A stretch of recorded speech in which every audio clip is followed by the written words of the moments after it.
Action. Hey guys, this is Bruce from Printavo, Simple Shop Management. Today I'm with Stephen Farrick over at Campus Inc. Today we're going to be talking about hiring a graphic designer for your business. Although there are a lot of services now to outsource graphic design, and I've seen small and large shops do that too.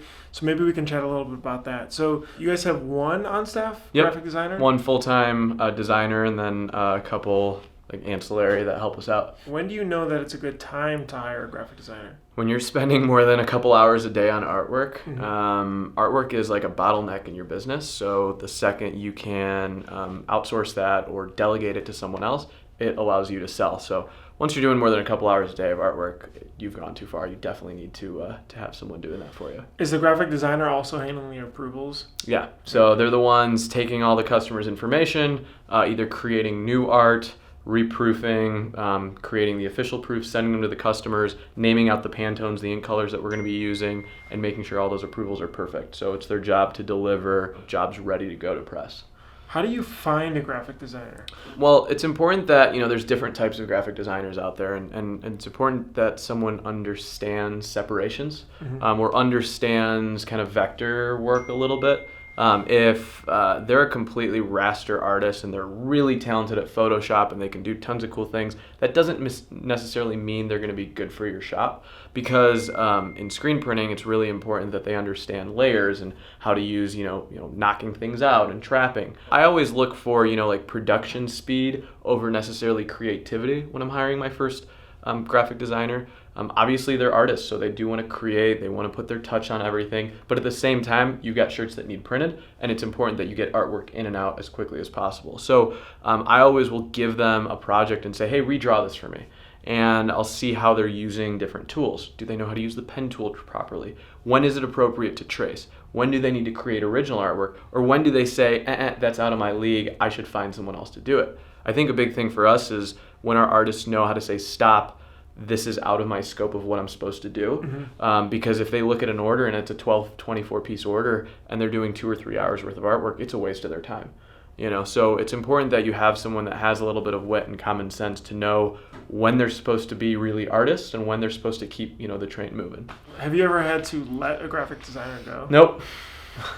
Any mistakes or ways you feel like you would do better when hiring or training them? Yeah, I think it would come down to better tracking early on. You give them a canvas and a blank slate to say go, but it's hard to measure, the output of a graphic designer because there are some things that just take longer than others. So I think the one piece of advice is when you're hiring your first person, make sure they have a system in place that you can see their progress and you can start to see what their output is. So if they've sent 5 proofs today or 25 proofs today, because very quickly you can have a piece of artwork that should take you 30 minutes, take you 3 hours. And it's hard as a business owner to be able to discern that and be able to manage someone properly. So if you track it early on, you're able to then make better decisions with your employees. It also holds them accountable too. There is a lot of on your honor when working with an artist because they're behind a computer and you don't see what they have that they're working on.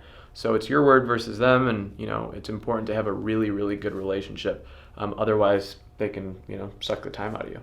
Do you generally do more of an hourly or more full-time? Yeah, definitely an hourly thing, just because I want to see when they're working. We haven't moved anyone to salary in the graphic art department because, we want to be able to track it a little bit better. So I think that's what most people do, although I'm not 100% certain. And if my designer needs to take things home, he has a laptop he takes home. Sometimes he works remotely a little bit. I just tell him to log his hours and let me know. So, if he's going above and beyond for us, we don't want to, discredit him or anything like that. Good luck hiring an artist. Awesome. Any other tips that you can offer for somebody just starting to hire their first graphic designer? Yeah, I would just make sure they understand screen printing or have an understanding of that type of artwork. And that Do you train for that, or are you looking for people who have that? I'm looking at their artwork to see if their style will fit your shop. Right? So I'm looking at how are their logo. A lot of people will send you their portfolio and you'll look at it and say, well, none of this is print ready because it's got gradients and this and this and this. I'm looking for, how well they're layering, how well they're using objects, how well they're using space, because we can teach them the fundamentals of screen printing. But if the way they design is not for our environment, it's going to be a painful process. With that training, do you guys go through to show them screen printing in detail? Yeah, or so how they does have that to work? learn, because literally our artist is the one outputting film. Mm-hmm. So they're learning chokes and traps, and they're learning, exactly how our production guys want it. So they have to be in the screen room really understanding it. And then we build it backwards, right? And that's when they start to learn about lettering and how big and small lettering can be and how you can trap artwork and when you should pop things out or when you need to reduce something. Because when they understand the space on a shirt and how to use it properly, they're a much better artist, right? And it's important that they learn that the right way when you're first starting out. Awesome. Those are huge tips. Thanks, Steve. Cool.